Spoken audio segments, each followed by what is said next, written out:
جناب جعفر حسین میراد صاحب MLA حلقہ حاضہ، عالی جناب عزت عمار جناب موظف خان صاحب MLA بہادر پورہ، عالی جناب کوثر محی الدین صاحب MLA کاروان، علامہ قذف حیدر آغا صاحب، میرے ساتھی کارپوریٹر مجاہد صاحب، سابقہ میئر میر ذوالفقار علی صاحب، میرے جماعتی رفقا، یہاں پہ بیٹھے ہوئے میرے قوم کے بزرگوں، نوجوان ساتھیوں، بسے پردہ بیٹھ کر سننے والی میری عزتدار ماں اور بہنوں، السلام علیکم ورحمۃ اللہ وبرکاتہ۔ آج کا یہ عظیم الشان جلسہ ایسے قائد کی یاد میں منایا جا رہا ہے جنہوں نے مسلمانوں کے درمیان میں اتحاد کی مثال دی۔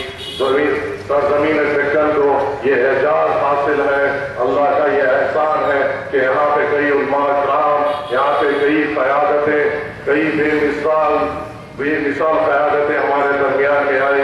اسی میں سے ایک قیادت کا نام فخر ملت قائد ملت علیہ رحمہ تھا۔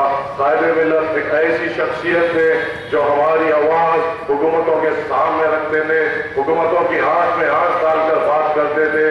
ان کا ایک واقعہ آپ کے سامنے بیان کروں گا، پر کئی ان کے حالات پر، ان کی زندگی پر کئی مقرروں نے آپ کے سامنے روشنی عطا فرمائی۔ آپ دیکھتے ہیں مجلس اتحاد المسلمین آپ کے درمیان میں کئی موضوعوں میں آتی ہے، آپ کے درمیان میں کئی جلسے کرتی ہے، کبھی حالات حاضرہ کے جلسے کرتی ہے، قیادتوں کے جلسے کرتی ہے، جلسے رحمت للعالمین صلی اللہ علیہ وسلم کے جیسے جلسے لے کے آپ کے درمیان میں آتی ہے، آپ کو حالات سے واقف کرتی ہے، اور مجلس اتحاد المسلمین ان حالات کا مقابلہ کرنے جو پالیسی بنائی ہے وہ پالیسی آپ کے سامنے رکھی ہے۔ آپ دیکھیے آج کے حالات جو مسلمانوں کے بن رہے ہیں، وہ ایک مجلس اتحاد المسلمین ایک واحد جماعت ہے جو آپ کی اور ہماری آواز بن کر ایوانوں میں، پارلیمنٹ میں آپ کی اور ہماری آواز بن کر گونج رہی ہے۔ اگر آپ آج کے حالات دیکھیں تو ہر طرف سے ہم پر حملے ہو رہے ہیں، ہر طرف سے مسلمانوں کے اوپر تنقید کی جا رہی ہے، مگر اگر ہماری کوئی ڈھال بن رہا ہے ہندوستان میں تو مجلس اتحاد المسلمین ہے۔ مجلس اتحاد المسلمین کی تاریخ آج سے نہیں ہے، کئی قیادتوں نے آپ کے اور ہمارے اتحاد کے لیے قربانی دی۔ قائد ملت نے قربانی دی، فخر ملت نے جیل کی صحبتیں برداشت کی، صدر مجلس نصیب ملت نے جیل کی صحبتیں برداشت کی، حبیب ملت نے جیل کی صحبتیں برداشت کی۔ انہوں نے تکلیفیں اور قربانی خود کے لیے نہیں دی، پر آپ کی سربلندی کے لیے، آپ کی آواز کے لیے، آپ کے مسائل کو آواز بنتے ہوئے انہوں نے اپنے آپ پہ تکلیف برداشت کی۔ ہمارا بھی ایک عقیدہ بنتا ہے کہ ہم قیادت کو آگے لے کے بڑھیں۔ آپ دیکھیے آج اورنگ آباد میں ایک بے مثال عظیم الشان کامیابی مجلس اتحاد المسلمین کو بنی۔ مجلس اتحاد المسلمین کی مانگ ہندوستان کے کونے کونے میں ہو رہی ہے۔ حال ہی میں جناب احمد پاشا قادری صاحب کے ساتھ اتر پردیش کو جانے کا موقع ملا۔ میں آپ کے سامنے بیان کرنا چاہ رہا ہوں، حیدرآباد میں جو مسائل ہے وہ کچھ نہیں ہے۔ ارے یہاں پہ کچھ موری بھر جاتی ہے تو آپ کا کارپوریٹر آپ کے درمیان میں ہے، یہاں پہ کچھ آپ کو تکلیف ہو جاتی ہے آپ کے MLA آپ کے درمیان میں ہے، اگر بچوں پہ کچھ پریشانی ہو جاتی ہے، چاہے وہ کیسے بھی حالات ہو، کیسا بھی وقت ہو، MLA حضرات آپ کے درمیان میں آ جاتے ہیں۔ کہیں بھی تکلیف، کچھ بھی پریشانی ہو آپ کے درمیان میں رہتے ہیں۔ اتر پردیش میں ہماری تعداد 3.5 کروڑ سے زیادہ ہے، پر ہماری وہاں پہ نمائندگی نہیں۔ ایوان میں 60 سے زیادہ مسلم MLAs موجود ہیں، مگر مسلمانوں کی آواز نہیں۔ آپ دیکھیں اتر پردیش میں کس قسم کے حالات آپ کے سامنے آ رہے ہیں، مسلمانوں پہ کس قسم کے ظلم کیے جا رہے ہیں، دلتوں کو کس قسم سے دبایا جا رہا ہے، مگر وہ 60 MLAs میں ایک مرد مجاہد نہیں جو مسلمانوں کی آواز بن کے اپنے مالکوں کے سامنے ٹھہر سکے۔ وہاں پہ جتنے مسلم MLA ہیں وہ صرف اپنی قیادت کے تلوے چاٹنا جانتے ہیں، مسلمانوں کو کٹتے ہوئے دیکھ کر ان کا دل روتا نہیں، مسلمانوں کی عصمت ریزی ہوتے ہوئے دیکھ کر ان کا دل تڑپتا نہیں، مسلمانوں کے اگر کھیتے جل جائے ان کے آنکھ پہ یا چہرے پہ شکن آتی نہیں۔ ارے وہی آپ کی قیادت دیکھیے، ارے آپ کی ایک آواز پہ لبیک بولتے ہوئے آپ کے درمیان میں آ جاتی ہے۔ ارے آپ دیکھیے اسٹیج پہ قیادت موجود ہے، ہر ایک کے اوپر کسی نہ کسی طور پہ ایک نہ ایک کیس موجود ہے، اپنی ذات کا نہیں ہے۔ آپ کے درمیان میں آپ کے مسائل حل کرتے ہوئے परेशानी जब आपके ऊपर आती है, अपने सीने को सामने रखकर उस परेशानी में मुकाबला करने वाली जमात का नाम मजलिस इत्तेहादुल मुस्लिमीन है। मजलिस इत्तेहादुल मुस्लिमीन एक वाहिद जमात है जो आपके दरमियान में रहते हुए आपके मसाइल को समझते हुए और उसको हल करने की हर इम्कान कोशिश करती है। आप मुझे बताइए, इंतखाबात में आपके दरमियान में कई लोग आते हैं, कई वादे करते हैं, कई मसाइल हल करने की बात करते हैं, पानी के मसाइल हल करने की बात करते हैं, इंतखाबात खत्म हो जाता है, फिर आपका कोई ये लोग पुरसाने हाल नहीं रखते, फिर ये इंतखाबात में आपके सामने झोली फैला कर आ जाएंगे कि आपकी वोटों की भीख मिले और मुसलमानों का इत्तेहाद गुजरे। आप मुझे बताइए, जब मेरे भाई मेरा भांजा मुस्तफा पे जब जुल्म हुआ, जब उसको जलाया गया, तो ये मुनाफिक मजलिस कहाँ थे? जब ये मजलिस की मुखालिफत करने वाले कहाँ थे?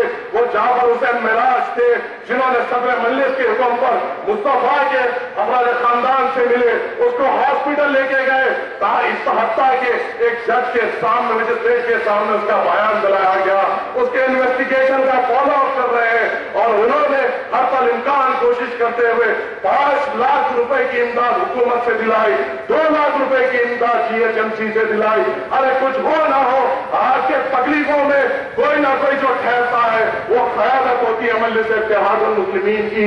आप मुझे बताइए, जब सैयद नगर में जबील फरहान के घर पर जब एक आग लगी थी जिसमें घर तबाह हो गया था, क्या कोई वहां पे आया? वो मजलिस इत्तेहादुल मुस्लिमीन की क़यादत थी जो वहां पे पहुंची और उस गरीब घर को मदद की ताकि वो फिर से अपने पांव पे ठहर सके।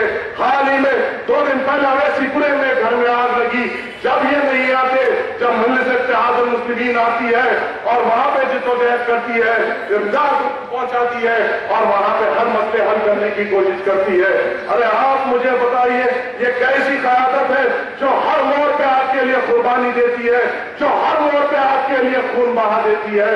अरे आप देखिए, कायदे मिल्लत से फखरे मिल्लत तक, फखरे मिल्लत से लकीबे मिल्लत तक, लकीबे मिल्लत से हबीबे मिल्लत तक, हर एक जनों ने अपनी जानों की बाजी आपके और हमारे इत्तेहाद के लिए लगाई। आज हमको जो रिजर्वेशन मिला वो मजलिस इत्तेहादुल मुस्लिमीन का नतीजा है। आज 1000 करोड़ का माइनॉरिटी फाइनेंस का जो बजट है वो मजलिस इत्तेहादुल मुस्लिमीन का नतीजा है। आज हर तरीके से बंदिया से जो सहूलतें फराहम की गई वो मजलिस इत्तेहादुल मुस्लिमीन की पॉलिसी है। आप मुझे बताइए, क्या मजलिस इत्तेहादुल मुस्लिमीन से पहले क्या कांग्रेस का मेयर बल्दिया पे नहीं था? क्या उससे पहले 5 साल तक TDP का मेयर क्या बल्दिया में नहीं था? अरे एक तो ऐसा इंतजाम बताइए जिससे सीधे गरीब मुसलमानों को फायदा पहुंचा गया। जब मजलिस इत्तेहादुल मुस्लिमीन ने बल्दिया का चार्ज दिया तो बल्दिया कर्जे में थी, तेलंगाना एजिटेशन अपनी जोर पे था, हर वक्त एजिटेशन के तौर पे कुछ ना कुछ बंद आ जा रहा था। अरे 3 साल के अरसे में अगर इलेक्शन और तेलंगाना एजिटेशन को निकाले तो मजलिस इत्तेहादुल मुस्लिमीन को उसके पॉलिसीज इंप्लीमेंट करने का मौका अगर मिला तो 1-2 साल का मिला, मगर वो मजलिस इत्तेहादुल मुस्लिमीन के वो पॉलिसीज थे जो बल्दिया को कर्जे से निकाले, डेवलपमेंट लाई, जो एक कॉर्पोरेट बजट 50 लाख था उसको 2 करोड़ रुपए किया गया।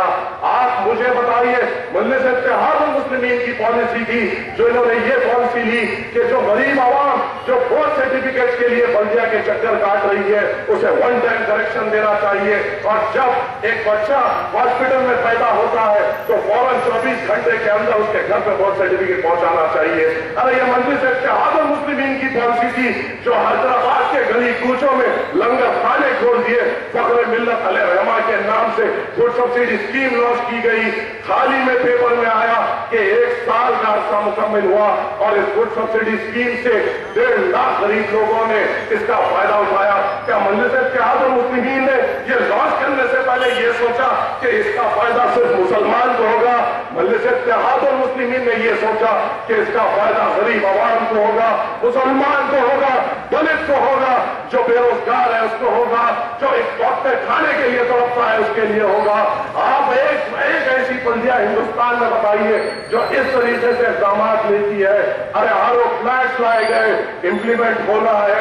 मजलिस इत्तेहादुल मुस्लिमीन ने बल्दिया इंप्लीमेंट होने से पहले सदर मजलिस में सैयद नगर में एक RO फ्लैट हमारे लिए लगाया।